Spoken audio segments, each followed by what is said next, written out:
Major League Baseball underdog value. I'm talking once again with Ross Benjamin. 1-1 last night on his two underdog picks, but when you go 1-1 in underdogs, you're coming out on top no matter what. And Ross is 5-1 in his last 6 underdog picks. So with that being said, we're going to get right into it, Ross. We're glad to have you back with us. Chicago White Sox going to take on Toronto Blue Jays. Now, the White Sox are one of the most surprising teams. They imploded that offense in the offseason. All right, they have a pitching staff that has been absolutely on fire and overachieving, only giving up 53 runs in 21 games. Now, Toronto, this is a team, Ross, that I keep waiting for that volcano to explode offensively. It really has not happened yet, and something's got to give. So with that being said, break this game down and let us know why the Chi Sox, as an underdog, is where the value is tonight. Well, they very well may be overachieving, alluding to the White Sox, that is. But on the other hand, this is a team that vastly underachieved a season ago. Thus, as Mike pointed out, they made several off-season changes, and obviously those have worked if early returns are any indication. You're looking at a White Sox club that's won 5 in a row and 7 of their first 8. They've won the first 2 games of this series at the Rogers Center in Toronto. Jose Quintana makes the start for the White Sox this evening. 3-1 in his team starts this year with an excellent 1.82 ERA. In addition, Mike, he's made 6 starts against Toronto since 2012 and has a very good 1.88 ERA during those outings, and that includes going 3-0 in his starts at the Rogers Center in Toronto, and during those 3 outings, a microscopic 0.89 ERA. You mentioned Toronto, vastly underachieving thus far, probably striking out a little bit too much for one's liking. And Marco Estrada makes the start tonight. He does have a 2.50 ERA in his first 3 starts of the year, but he has an alarming 1.44 whip, which is a little bit on the high side. I'm going to go with the Chicago White Sox at a great money line value of plus 134 over the Toronto Blue Jays. That's a great breakdown, Ross. Absolutely, and numbers don't lie. And I'm going to put it out there in my Major League Baseball video with Pete Loshak today. I took Toronto as my money line pick, not because of what Quintana. I mean, that guy's amazing, and yes, he goes to the Rogers Centers and he's focused. I just know in the MLB it is so hard to sweep on the road. So that's where I'm banking my money. But after that breakdown, I might just have to hedge that bet a bit or even way off of that, because Quintana this kid is in his zone. I keep waiting for that explosion, though, for the Toronto offense. I don't know. I mean, Quintana seems to lock down when he needs to. And also, you know, another thing, Estrada doesn't get a lot of run support. He has struggled in different areas, but has not received a whole lot of run support this year. Is there anything else that factors in that you just really think this could be the ticket tonight? Yeah, I'm just hoping that Pete Loshak, with that porn mustache he's wearing, goes the other way and takes Toronto tonight.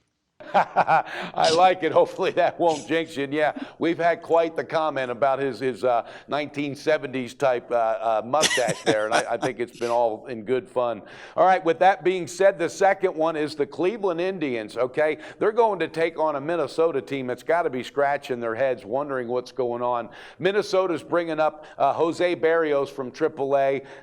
This kid's really had some issues in the past. Now, you're looking at Josh Tomlin, that's been on fire this year, 2-0 with a 1.54 ERA. What is it about this game, maybe besides pitching, that you like for Cleveland to cash this ticket as the dog? I think one of the scenarios I'm looking at here, Mike, is Cleveland is 2-0 this year off a 2-game losing streak. So obviously they haven't lost 3 games in a row in the early part of the season. In addition, you know, this is a Cleveland team that's been pretty good on the road over the last 2 seasons, going a respectable 48 and 43 combined in 2015, 2016 in away games. And then you factored in Josh Tomlin, and Tomlin has also made, in light of what Mike alluded to as this season's numbers, how about 2 career starts versus Minnesota? One coming in 2014, one coming in, I should say, 2 starts versus Minnesota, one coming in 2014 and one coming in 2015. During those outings, excellent 2.08 ERA, microscopic 0.77 whip. So he's dominated the Twins in recent outings. You mentioned Berrios, 21-year-old top prospect in the Minnesota organization. They've really treated this kid with kid gloves, with no pun intended. But if it weren't for the fact that Irvin Santana and Kyle Gibson are on the disabled list right now, they probably would have kept him in AAA as long as they could have this season. But because of those injuries, they're finally going to give this kid an opportunity, and he deserves so. I mean, his minor league numbers last year in 166 and third innings in AA and AAA, a 2.87 ERA. This year, 2-0 with AAA Rochester with a excellent 1.06 ERA. But you know what? Major league debut can create a lot of nerves against a pretty decent hitting Cleveland team. I'm going to take the Indians here, plus 107 over the Minnesota Twins.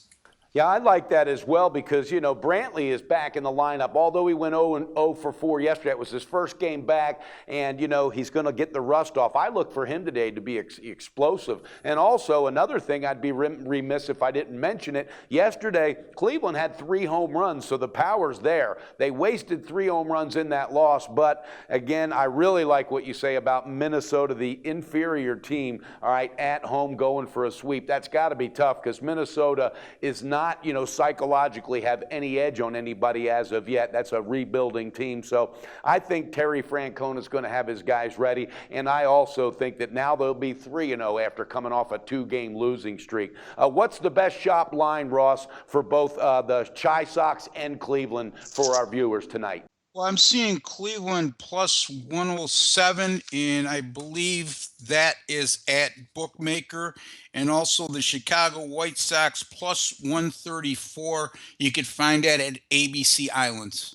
Okay. Well, viewers, you heard it, and Ross Benjamin has done nothing but produced early into this MLB season. He's already showing that consistency. So jump aboard. Take Cleveland plus plus 107 or 127, Ross? 107. 107. And also, this is value, and this lines up and sounds very good. All right. Again, if you're on Chi Sox, you can get them plus 134 with Quintana on the mound. All right, Ross, thanks so much. Keep doing what you do. Beat that book again tonight, and we'll talk to you again tomorrow, my friend.